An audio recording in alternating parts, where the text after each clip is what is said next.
Hey guys, how's it going? My name's the Breph, and welcome to another one of these pointless endeavours.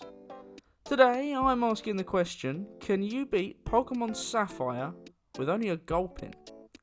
This challenge caused me quite some serious grief. I had an awful lot of technological issues and basically had to wipe my computer in order to even record this challenge. Either way, I know from the prior experience that Roxanne's gym is very painful and long, and to be honest, I think I have to be rather over-leveled for a few more fights than this. Can it be done? Let's find out. But quickly, before we get into the rules, shout out to Stan, who is the first person to guess the references from the last challenge. Now, let's get on to the rules. To be honest, these are becoming fairly standard now. I'm only allowed to use Gulpin in battle, except for the 7th gym, where we also use a throwaway. No items in battle, but held items are fine, and as always, TMs are perfectly fine. The game begins and we choose the male character, naming ourselves something inventive like Breph. We then get our Gulpin, a somewhat weak poison type Pokemon with a decent amount of health, but 43 and 53 in both attack, defense, and their special counterparts. Normally, this is the point in time where we name our Gulpin. In this case, it would be Benjamin, after Benjamin Cooper, who requested this challenge in the comments. Unfortunately, at this point, I was 5 attempts into the start of the game, and it was 4 AM, so I completely forgot to do that. Hang on, Benjamin, we will fix this issue soon. The first thing I decide to do after the May fight is catch 5 Zigzagoon. Sapphire and Ruby have an altered pickup chart to that of Emerald, and this makes rare candies much easier to find. Each one I collect now will save me a lot of time at specific grinding points when we might feel stuck. Anyway, we head to Rustborough and begin the grind. I know from my prior 4 odd runs before having to wipe my computer that even level 20 is not strong enough. So I begin a grind that took longer than the Bruno Fernandes to Manchester United transfer saga. By the time we were level 25, I've had enough and decide to give it a go. Geodude was always going to be a pain for me, thanks to his overwhelming resistances to both poison and normal, which coincidentally happen to be my only damaging moves. We do, however, have Poison Gas as a move. Thanks to the lack of full restores up until the end of the game, getting a Poison status affliction off is essentially a guaranteed win if we can just hang in there long enough, which really is a problem when your only Pokemon is weaker than my ability to speak to attractive women. Still, thankfully, we survive and can move on. What I decide to do now is basically try and speedrun my way to Slateport. So we run through the cave on Dewford and deliver the letter to some bloke called Stephen and sail to Slateport, where we finally name our Gulpin Benjamin. I apologise sincerely, Benjamin, for my egregious error, and I promise it won't happen again. While we're here, we head into the museum and find Captain Stern, getting ambushed by Archie and his goons on the way. They ask me whether or not I've got a girlfriend yet, and they happen to run off in tears when I reply, yeah, your wife, mate. Ah well. In the spirit of natural progression, we take on the May fight. Usually it's not so much of an issue because of our levels at this point, but it actually took a few tries. I was playing around with Yawn and Poison Gas and whatnot, but we do win, so we go on. And by on, I mean onto a grind before taking on Wattson, where we go to defeat all the trainers, and one of them, well, she does this. Yeah, she walked right through that ledge.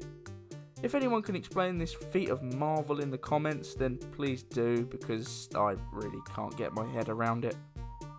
At level 34 though, I can't help but feel like taking on Wattson will be futile, because I still can't really damage the Magnemite or Magneton that he has, and in deciding what to do, we backtrack to go and take on the fight with Brawly. Naturally, that wasn't so difficult at all. I'm going to keep a long story short for now. We tried the fight with Wattson at multiple different intervals, at level 45, 50 and 52. We only managed to win with barely enough health at the last attempt when level 52. Fresh out of that painful moment, the next major milestone is the fight against Archie at the top of Mount Chimney.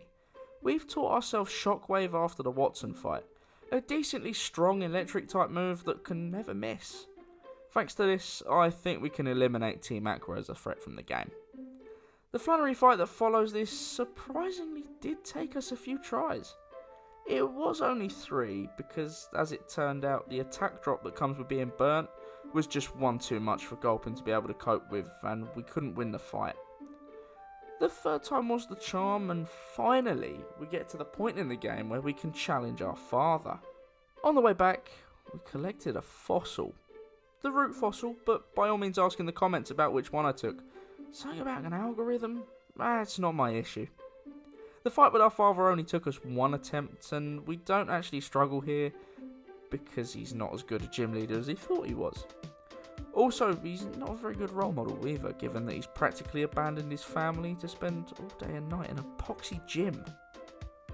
Anyway, from there we gain access to Surf and bump into Stephen again, who tells us of a fantastic deal on a bargain booze. 3 bottles of selected beers and ciders for £3. That will explain why this video is out a day late, because I did take a small break and go and collect myself 15 bottles. I didn't drink them at the time, I got caught up in other activities, and when it hit midnight they were all gone. But anyway, once we'd sobered up, we move on to the Weather Institute, and after which we encounter May again.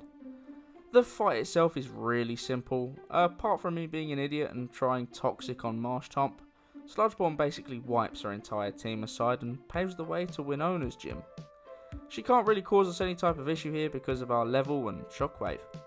We leave her in a complete flap after the fight and walk away while she tends to her wounds, marching off towards Mount Pyre.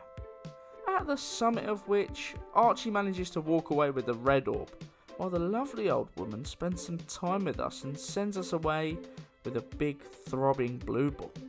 A feeling I know well. What comes next is a big doodah with a submarine and an aqua hideout, but that's all irrelevant. This is the part of the game that I was saving all my rare candies for, the Moss Deep City Psychic Gym. In theory, my strategy was fairly simple. Set up 6 double teams, Toxic on both Lunatone and Solrock, and then Sludge Bomb until faint. In practice, however, it wasn't so simple. For starters, setting up 6 double teams is easier said than done, when a couple of Psychics are pretty much enough to rule the fight impossible.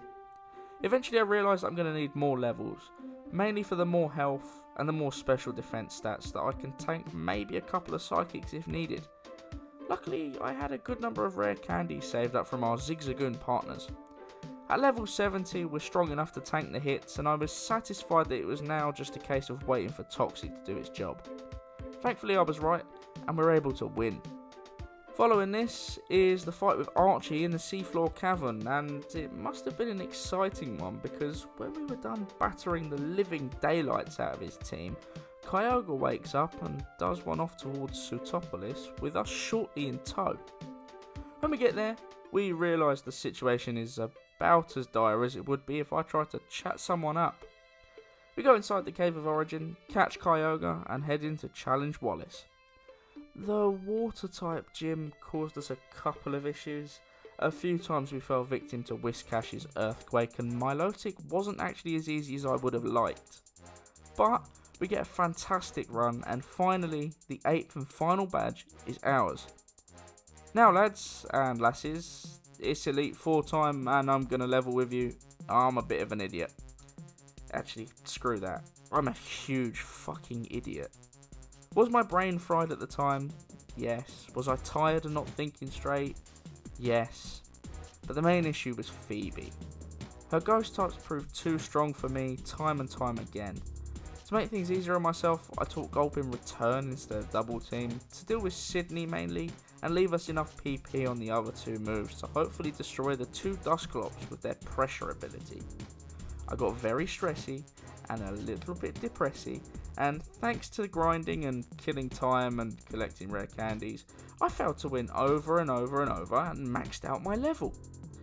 I thought long and hard about what to do, going so far as to experiment with different held items like the Lax Incense that I wouldn't ordinarily bother with.